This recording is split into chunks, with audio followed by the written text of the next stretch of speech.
are carbs bad or good? Carbs are not bad. Overfeeding makes your pet overweight. That's one of my also big goals, is to stop this demonizing of carbs. I promise they are not as bad as people think. We should be looking at ingredients, but I don't always want people to be hyper focused on it, because what these ingredients are providing your pet is probably where you're going to want to focus more of your attention. Another thing I say, like, age is not a disease. A lot of people are like, my dog's old, I just feed them whatever. And it's like, no.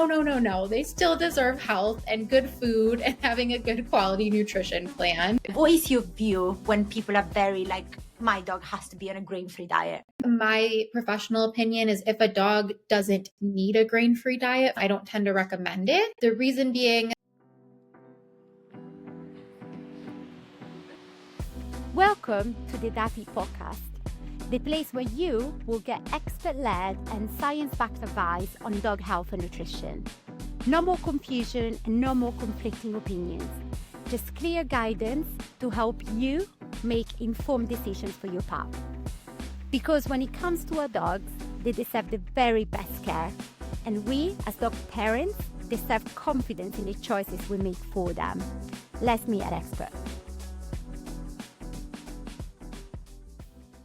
Laura, welcome to the DAFY podcast. It's so great to have you on today. Hi, thank you. Glad to be here. How I start my podcast normally. So I'm going to ask you first, so can you give the audience a little bit of background about you to start with? Yes, absolutely. So I am here in the US. I live in Illinois. I have been a vet tech. I'm licensed for going on 8-9 years. Was in the field a few years before that. So been around for a while, working in clinics, stuff like that. I, as of last year, got my veterinary technician specialty, my VTS in nutrition, which was a huge accomplishment. So much work, took me a couple of years. So yeah, I worked on that for a long time. And now I do a lot of consulting in clinic with our clients, sometimes virtually online. So mainly in small animal, but any type of nutrition, diet information, I am here to help, and I love it. Amazing. And so why is it that you love kind of like the nutrition part so much? What made you so like interested in it?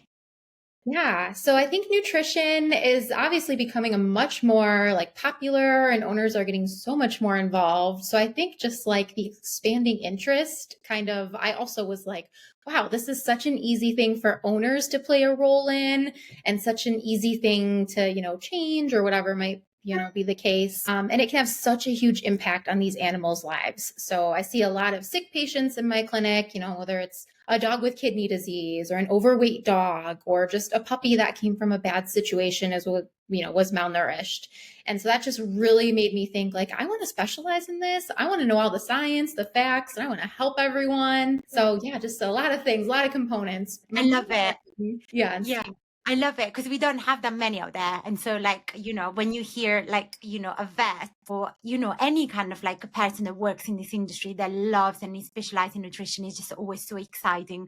Because I just think there are not that many out there. And so, yeah, it's just very much needed. So that's amazing. Thank you so much for sharing that. So in terms of what we're going to be talking about today is, like feeding our dogs well, like you said, right, is probably one of the most important things you can do as a dog owner. But actually knowing what well looks like isn't always that kind of like straightforward for a dog owner, especially as, they grow from a puppy to an adult to a senior. So, we're going to be talking a little bit about that today. But first, what are the kind of key life stages of a dog? Yeah. So key life stages, similar kind of in people, they start out as little puppies. So little babies, they're growing. So they have a lot of special nutritional needs at that point, because we want them to grow and develop into healthy adults. So that's your next life stage. You have your adults. And that's, the bulk of our dogs' lives. They live, anywhere from when they're age 1. That's when we usually consider them adults, or 2 if they're a large breed. And they can live a very, very long time. So then they get to those senior years when obviously they're older. But yeah, that can be anywhere from, I feel like in clinic, we typically call it like age 7, maybe for the like larger breeds, closer to maybe 10 for smaller breeds, up until their, end of life. But yeah, they just progress just like people. Yes, absolutely. And how should their nutrition kind of change as they grow? Because I feel like there is a lot of confusion around, puppies need something versus, adult maintenance kind of like diet is different. And I now hear that senior as well, you should have like things that you need to bear in mind when they become senior. So what are kind of like, how should their nutrition change based on the life stage? Yes, definitely an important one. So puppies, definitely, you're looking for things that'll help with their growth. So their minerals, their calcium, their vitamins, their protein, getting them healthy fats, all of that. Because that's, again, they're growing. We want their bones, their muscles, everything to develop, as well as their immune system and their organs. So there's just so much at play there that we need them developing healthy. And diet is a direct component of that. On a diet that, say, an owner is trying to home cook with the best intentions, and I've seen this, very often, but they're missing that vital like calcium, phosphorus, and things like that, then their puppy's not going to grow efficiently. They can have some problems there. So really key when they're puppies and growing to have those minerals and vitamins are a huge, huge thing. And adult maintenance, when they're adults and they're just kind of living their best life, definitely focusing on, I like to say, keeping them at a healthy weight. So making sure that they're getting appropriate fat, not too much, getting good protein to keep their muscles healthy, keep them active. Again, vitamins, minerals, always important. We want a complete and balanced diet. But, this one we just kind of focus on keeping them healthy. They're not growing per se. So just maintaining health. So that's why we call that life stage adult maintenance. Yes. We just want them to stay healthy. So senior, we unfortunately technically don't have like a term through AAFCO or AFCO like recognize. I really hope we do soon because obviously senior pets are super important. Another thing I say, like age is not a disease. A lot of people are like, my dog's old, I just feed them whatever. And it's like, no.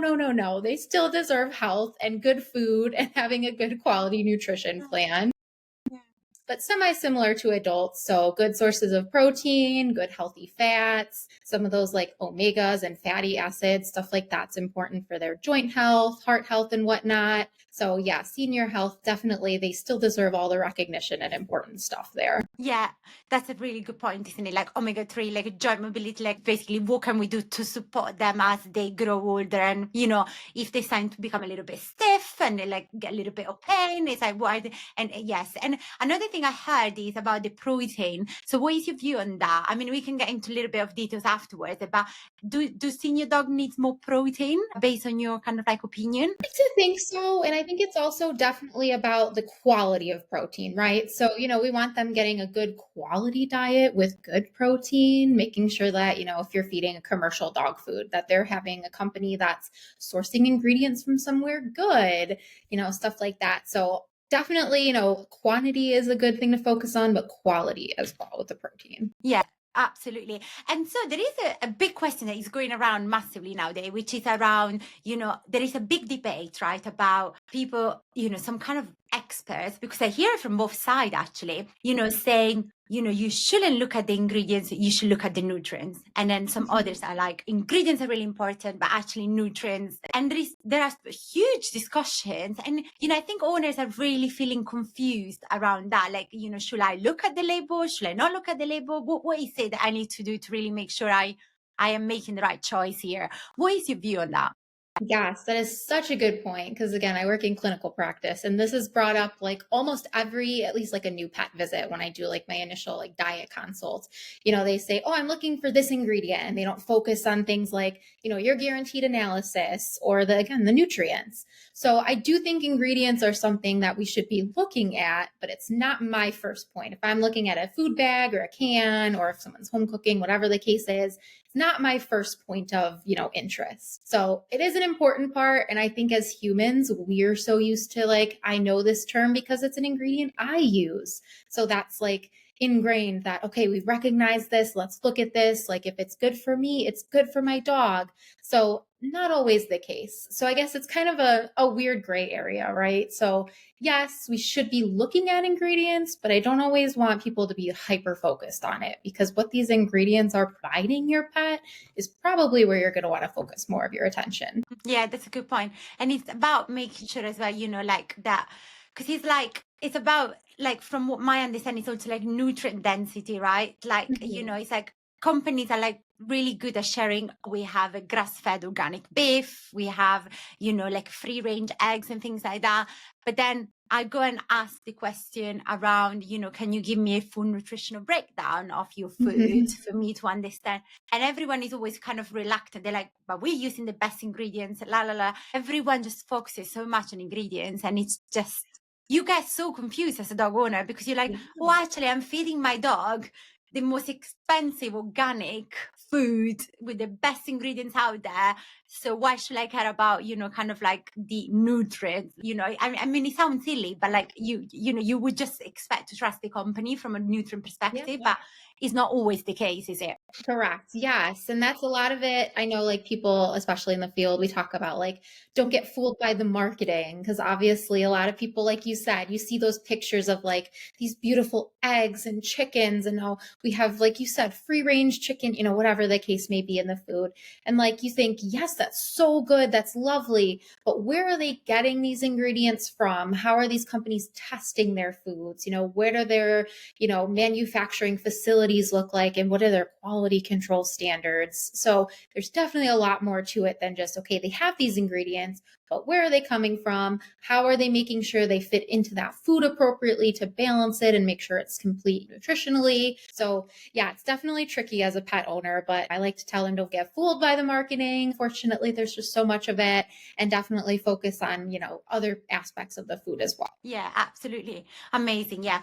And so let's say I'm a new dog owner, right? So I just got a puppy and I want to give that puppy the best possible life I can. I want them to live a long life, a happy life, make sure any breed related issues, like kind of like I try and approach as a preventative way through like a really good food and things like that. What is the best diet? Yeah. And that's another question I get all the time. And people sometimes in clinic, they'll just look at me and say like, what's the best food? What do I do? So, Yeah. and unfortunately it's not a one answer. Like nutrition, I say all the time in clinic, it's not a one size fits all. So, I myself have 3 dogs and what works for one of them doesn't work for the other. So I definitely think that looking at your specific dog and what's attainable to the owner, that's another thing I focus on. Because sometimes, especially as professionals, we can say like, you should feed this food. It is great, do this X, Y, Z. But if an owner is like, you know what, I just personally don't want to do this, then, we have to work with them too.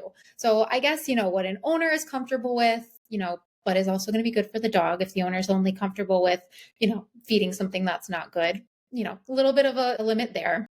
Yeah. Definitely, if we're looking at like specifically home cooking, definitely adult dogs. I don't recommend home cooking for puppies just because it's so hard to balance it, especially again, those minerals that people don't always think of, the calcium, phosphorus, all your vitamins, just everything there is so hard to balance. But home cooking, I don't hate it. I love it. I hope there's more research into it in the coming days and coming years. So definitely working with a professional though to make sure it's formulated correctly is my big recommendation for that. Or using a good resource. They have online things like Balance It or Just Food for Dogs, these places that have these places where owners can go and kind of do it on their own. That's great. But definitely using those resources is good for the home cooking to make sure your pet's getting everything they need. Yes, absolutely. Absolutely. Yeah, I completely agree. And I think as well, it's really like making sure it's also like formulated for that specific life stage, right? Because I have heard so many horror stories of, puppies being fed like a normal, like, food that's been formulated for adults and things, especially when you have like the bigger breeds that they're developing slower and things like that. That could be like a big red flag. Yeah, I completely agree. And in terms of like the type of food, every expert I seem to talk with, they have like kind of like an opinion. They're either like really pro kibble, pro raw, pro fresh, gently cooked. What is your view on that? Like again, generally just as an expert, like is there any recommendations that you normally tend to give a little bit more because you really believe in it, because there is some research that backs it up? What is your view? Of course. I traditionally tend to recommend just your commercial kibble or canned diets because they have been around so long, these companies. Obviously, there are many, many companies, but I'll recommend the ones that have, if you go ever on like the WSAVA, they have some really good nutritional toolkit things and they have guidelines like who's formulating the food. So if a brand has a, board certified veterinary nutritionist or a master's or PhD level food scientist, that's what we want to look for. We don't want someone who's, say a dentist out of Ohio making a dog food, because are they really someone who's going to have, the education and the knowledge we need? So that's one of my first things, as far as kibble. It tends to be pretty palatable for dogs, easy for owners, because again, one of my big things is working with owners and what works for them. So say someone like myself who has a 1-year-old, I don't always have time to home cook for my dogs. It would be wonderful if I, had the time, the resources, all of that. But kibble's definitely, my go-to recommendation. I definitely, as I said, love home cooking. I think there's a great space for it if owners can do it appropriately. So I kind of tend to valley between those two. Those are definitely my two favorite areas of feeding. Yeah, I love that, because everyone I speak with is either one or the other, and it's quite nice to have like someone open to kind of okay, I'll work with you and what works for them. Because like you said, right, raw food, if you have a little baby, that might not work for an owner that's just, they just had a baby or have really young children. Because raw food, you have to know how to handle it. And if it's not handled correctly, you will get contamination, and, you can put, kids at risk and things like that. If you have a senior person living in the house, right, they're autoimmune, like they're compromised and they have issues that, they can get really sick. So yes, it makes sense. Yeah. And so that's great. And then from if we move back a little bit around the calories requirement, right, there is a lot of confusion, because all of these companies, just when I go and look, like Rusty, when he was the puppy, was on Royal Canin for Cavaliers, right? And when I was looking at the quantity I had to feed him, it was always so incredibly confusing. It was like there was always like a range, but there was never like a specific recommendation, right? And you as an owner, you're like, how do I know I'm overfeeding or underfeeding? So how many calories does a dog need? How do I work that out? Yes, that is one of my favorite questions. Because again, yes, I probably do this. I see not every patient, because sometimes I see a great healthy dog and the owner is just killing it. But probably like 75% of dogs I see in practice, I'm like, you know what? Let's talk about calories, because there is a math, a formula to it, a science. I know we hate math. At least I hate math. But I definitely recommend doing a calculation for a dog's calories. So basically those feeding guidelines on the bags, they're just that, guidelines, suggestions. They don't take into account things like your dog's body condition score, which is, how much weight they have essentially, or fat they have on their body, how active they are they spay-neutered? Because pets that are not spay-neutered have higher energy requirements. So I do a calorie calculation, which is basically taking into account all those factors I just mentioned, and it gives you a daily energy requirement. So how much energy a pet needs per day based on all those factors. And then you can use that number, say it's, 500. And then you can say, okay, well, we know that my dog's kibble has 300 calories per cup. So we can kind of base it off that calculation and make sure all right, we have this tailored amount. This is what my dog should eat. I calculated it. And then you just really have what you need. And that is usually pretty effective for 99% of pets. Yeah. So essentially, we can't really the guidelines are general. That's what we need to bear in mind. Very general.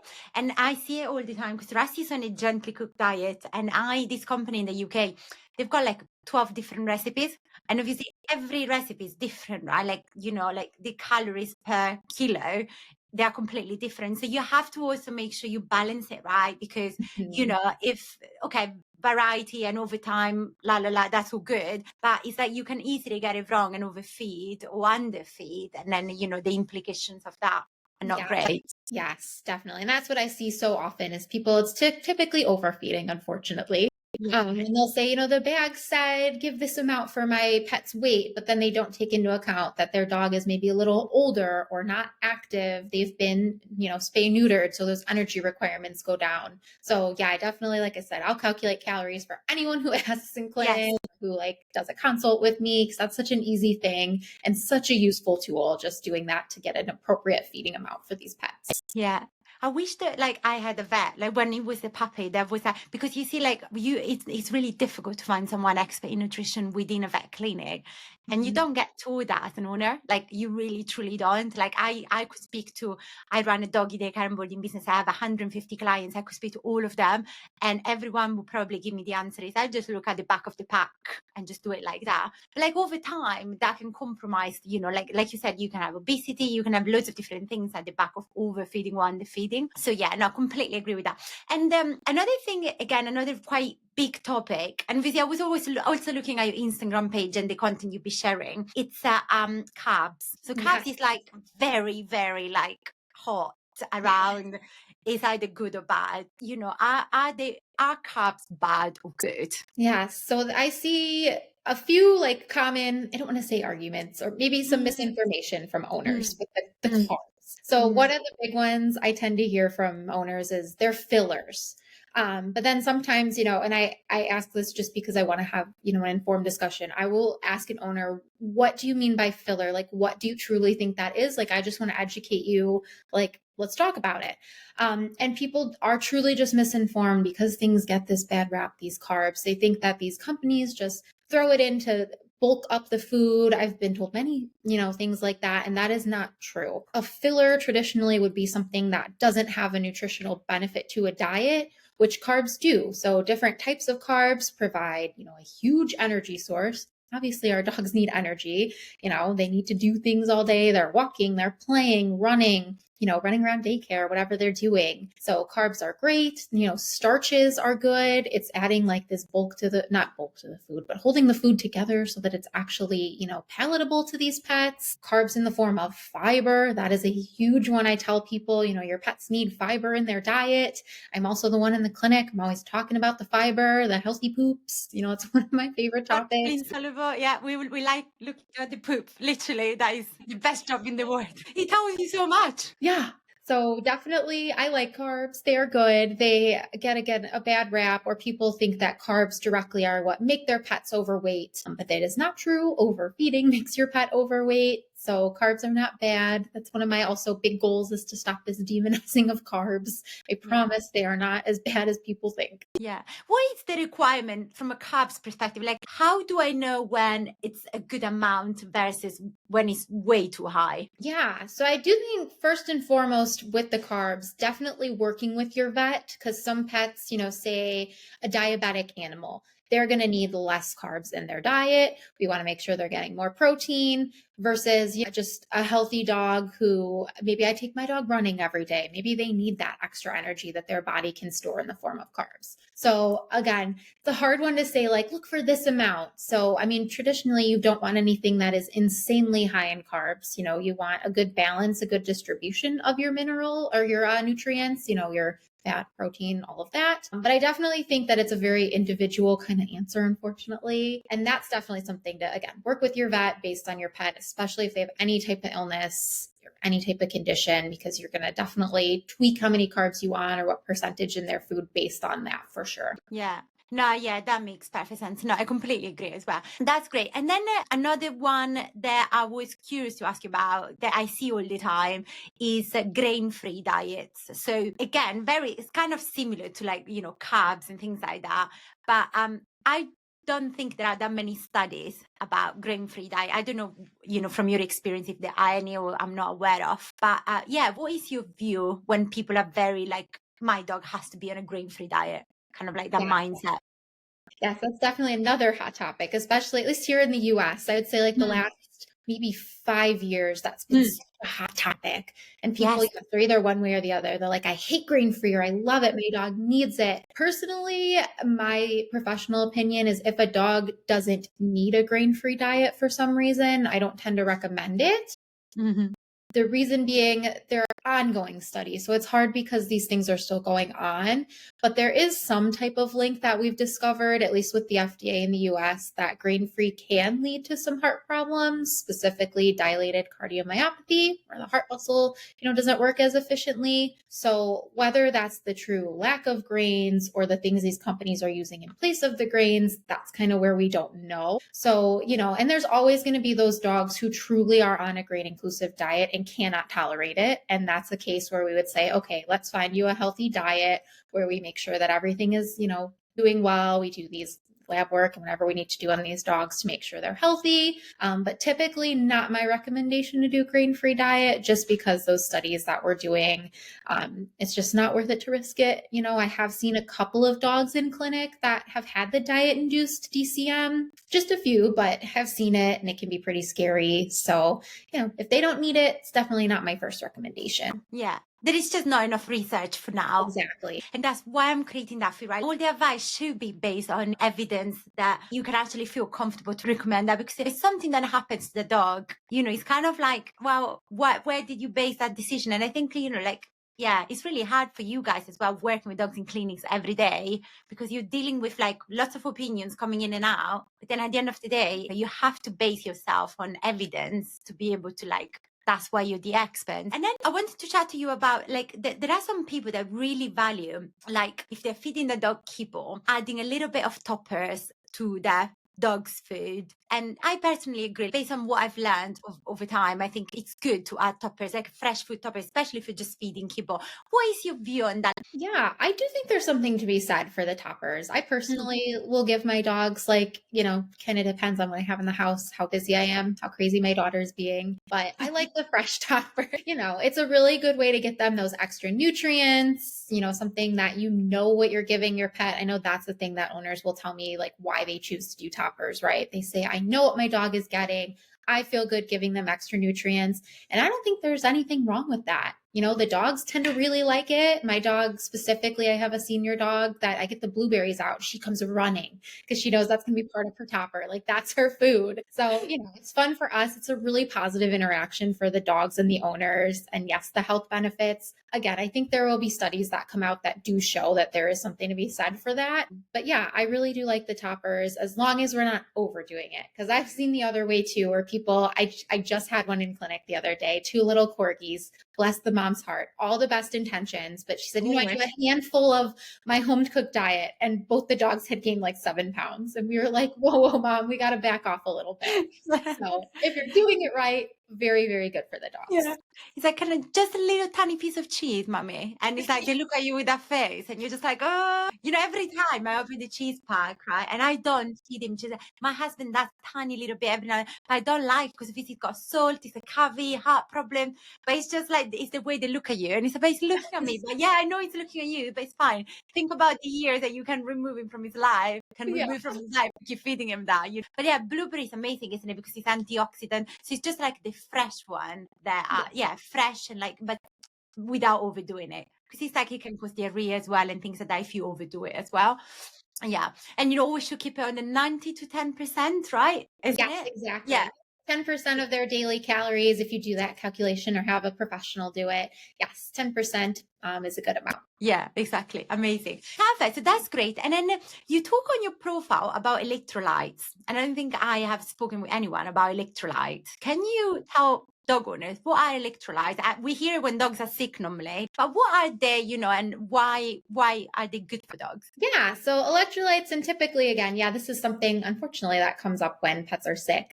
But electrolytes are basically minerals that are in their body that have an important role in various things. We have typically like 3 that we talk about, sodium, chloride, and potassium. So we talk about those, they're definitely important. They do things like the muscle contraction in the body, heart health, help with hydration status. So that's kind of why, if a pet is sick and they're dehydrated, we'll see on their lab work, their electrolytes are off. So, but keeping those in balance, which you can do, with a complete and balanced diet, is definitely important, so that, say a pet is ill and has some problem where their electrolytes are off.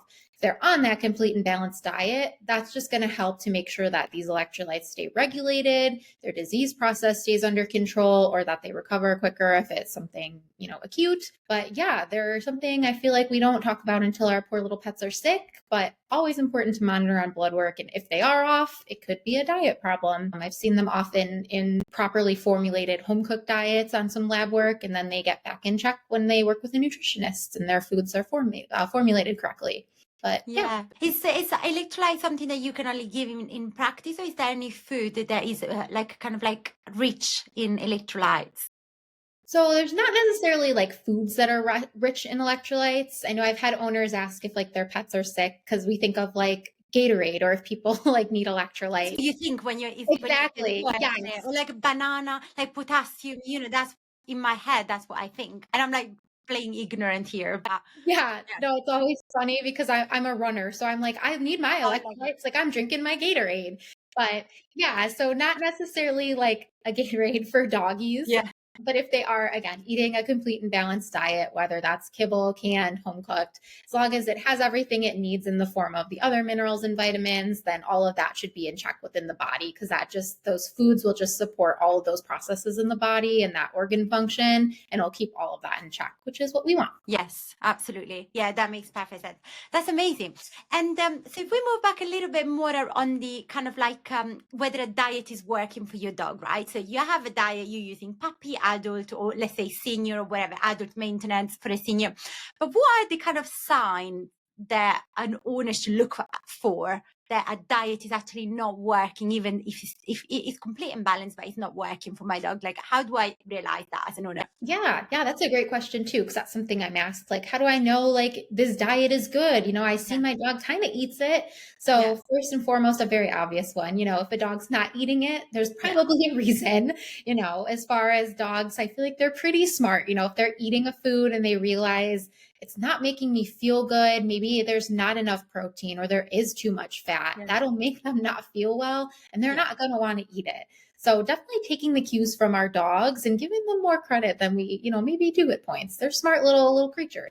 That's definitely a good starting point. Making sure their weight is good. We obviously want healthy pets with a good body condition score. When you're, giving your dogs a little pet or a little rub, you can feel things like their shoulders, their spine, their hips. If you like put a little pressure, you don't want them sticking out, but that's when they have a healthy layer of fat. So making sure they're at that good body condition. We obviously don't want any GI issues. So if a pet is vomiting, diarrhea, or it doesn't even have to be diarrhea. Sometimes people will just say, my pet goes outside and they have trouble going to the bathroom, or their poops are different. Again, not to be the gross vet tech, but poops can tell you a lot about if that diet is good for your dog.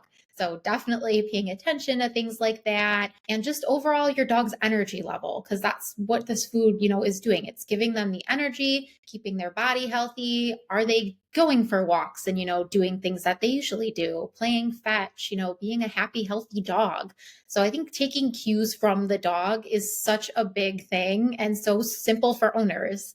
And I think that's definitely a starting point. And then obviously, if there is a concern, we can kind of go from there and address the diet. Yeah, absolutely. That makes perfect sense. And at the back of that, talking about poo, which is probably one of my favorite subjects. I literally love looking at poo. Like my husband just is so embarrassed. I'm like, no, do not touch it. I'm picking that up. He looks at me like, what's wrong with you? But and again, because of my business, I see poo quite a lot, right? And sometimes what I see is dogs that are fed kind of like more freshly, gently cooked diets. The food that they ate kind of comes out as pieces of carrots and peas and things. And a question that I get from owners all the time is, does that mean that they're not digesting that diet in the right way? And does that mean that they should be changing the diet if that happens? Right. Yeah. And I'll get that question sometimes from owners if they do toppers, home cooking, whatever. It's like, oh my gosh, I see some of the, stuff coming out in their poop. Is it just they eat in it and it goes right through? No, it's just that they don't need to use and break down every portion of it. Just because some parts come out, it doesn't mean they're not digesting and taking what their body needs and then getting rid of the rest. That's literally the point of pooping, the body getting rid of the waste. So definitely does not mean they're not digesting it. It just means their body's using what they need, getting rid of what they don't. And it's not something to be too super scared of. Yeah, okay. That makes sense. So it's nothing to be worried about unless you have constant diarrhea or something like that. And then that's something that it will give you a little bit more of a red flag. Is that then what they do when a dog food company needs to do a digestibility trial? What is then a digestibility trial? It's like, how is that food actually digested? Because every single owner tells me, but what, if he's coming out, he's coming out. What's the point of me keep feeding him? There is a company here called Butternut Box, and they use a lot of legumes and peas and carrots and things like that. And they're like, but what is the point if it just looks like they're a little bit constipated, they're squatting for a very long time trying to have a poo, and it's like the entire content is coming out, when actually when I fed them X, Y, and Z, their poo was absolutely fine. So Yeah, what would be like the reason why that is? Yeah, digestibility studies are a great thing. If companies, they should be doing them, you would think they Mhm. would want to. But yeah, great things to look at because that's basically measuring what nutrients are being absorbed in what amounts and then what's coming out. Because obviously there's always going to be waste.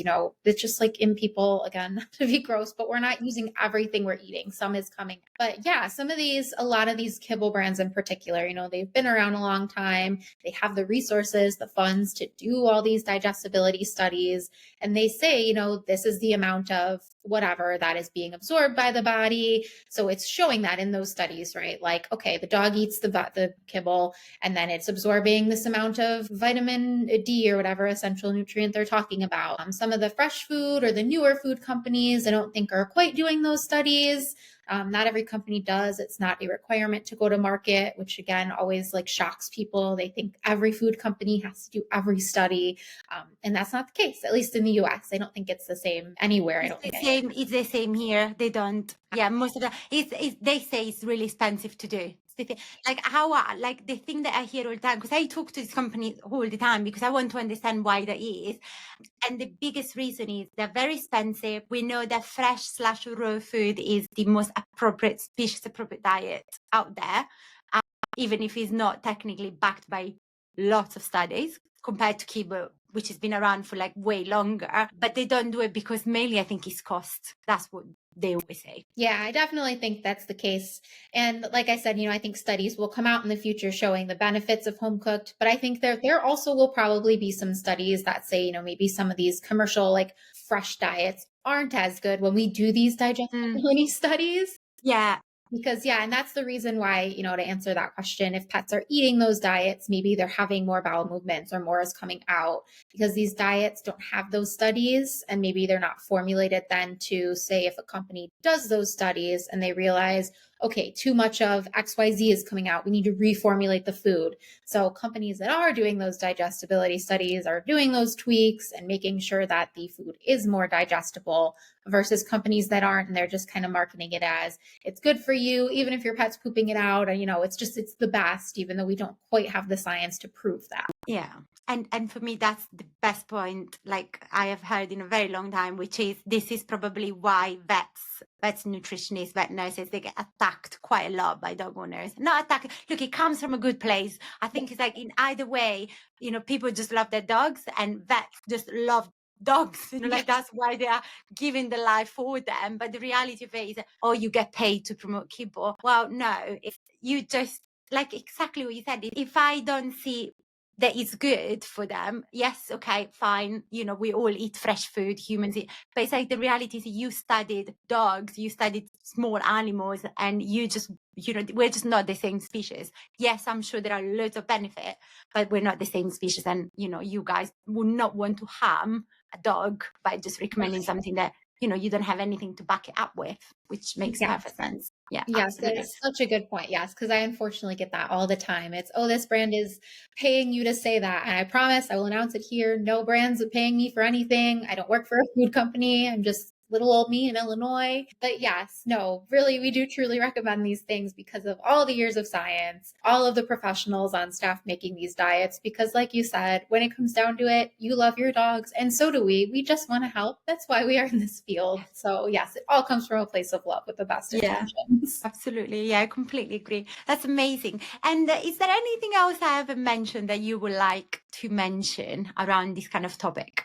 No, you brought up some really good points. I love that you brought up especially going back with the toppers, like the 10 and the 90 rule, because that is such an important one. So that again, you're not overfeeding. I guess you can't underdo if you do less than 10%, but then you kind of mess with the calories. But yes, I love that you brought that up because I'm always giving that number to owners. And I think it's a super easy number to remember and it's so beneficial and helpful. Yeah. And a lot of these companies, treats company, like they're starting to write it exactly like how many calories each treat has. Because if you see, again, that's one thing I see all the time. It's like, oh yeah, just give them like a couple of, dehydrated chicken eggs. And I'm like, wow, that's huge. For like a, 10-kilo dog or like 20 pounds dog, it's a lot, isn't it? Like, there's a huge difference between like a pea size, like a little handful of pea size, like throughout the day versus 2 big chicken egg. Oh, and then I did like an egg on a lick mat.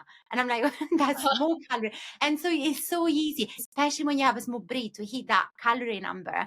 And this is why a lot of the dogs are obese nowadays. Like there are so many obese dogs. Actually, what is the implication of an obese dog? Like I know dog owners kind of know that, but generally from a clinical perspective, you see it every single day. You know, what is your recommendation around, you know, like what can owners do, and what are the signs of a dog that is obese and needs to really be on a diet? And Yes, I think first and foremost, always, and I think, you know, as vet professionals, we're getting better about this because people like myself, you know, I will shout it from the rooftops at work, like, hey, did you tell your owner, you know, what their body condition score was on their pet and XYZ? But so it's a two-way street because again, owners usually the best intentions if they're overfeeding, but that's the biggest tip is make sure you're not overfeeding your dog. So use an appropriate measuring cup. That's another thing. I will run out to an owner in the parking lot and say, I forgot to give you a measuring cup, because we have little measuring cups in my clinic. So yes, making sure that you are feeding an appropriate amount. That is your first and foremost best place to start. But signs your dog is obese, obviously they're harboring more body fat. A lot of dogs, especially smaller breeds, they'll start slowing down. So they'll get some joint problems because all of that excess fat puts pressure on those joints. So picture, you know, a little dog, they got those 4 legs, they have all this extra weight and it's just pushing on them and they are sore. So same for big dogs, but all dogs. So they might be slowing down and they just don't want to jump on the couch. They don't want to go for walks as much because they're starting to have those adverse effects. So definitely if you start seeing things like that, you know, you're looking at your dog and you're realizing, okay, they have some extra weight on them. That's when you probably want to consult your vet or, you know, a professional such as myself who does consults, and we can get you on the right track for a weight loss plan. Yeah. Absolutely. Yeah. Thank you so much. Because I think that's such an important point, because you don't see it straight away, but when they get to their senior years, that's when you really like see the consequences of a dog, you know, like being like having been obese for like 5 or 6 years. Yes. That's all, like, you know, organs, all of that. Yeah. That's it really. So I think, look, I love it. Thank you so much for the advice. I think owners will find it like incredibly useful. But if anyone wants to reach out to you because they love this episode so much that they want to reach out to you directly and ask you any questions, where can they find you? Yes, absolutely. I'm over on Instagram currently. My handle is at @Warch, first 2 letters, my last name, WARCH VTS. Yeah. Message me. I do some virtual consults. Happy to talk about anything from had a consult submit the other day. I just want to learn how to read dog labels. Like I will chat about whatever. So feel free to reach out. I love it. I love it. And you do like even like outside the US? Yes. So it's like a kind of online consultation? Yes. Amazing. Amazing. Thank you so much. And I'll put all your details as well in the show notes anyway. But yeah, Laura, thank you so much for joining us today. Yeah, it's been literally an absolute pleasure. I knew I was going to love it, but yes, I loved it. Thank you for having me. It's been wonderful. Yeah, you're very welcome. And thank you so much for listening. And we will see you on the next episode. Thank you for watching. If you found this episode helpful, follow us on Instagram. And if you want first access to DAFY, join our waitlist now. The links are in the show notes.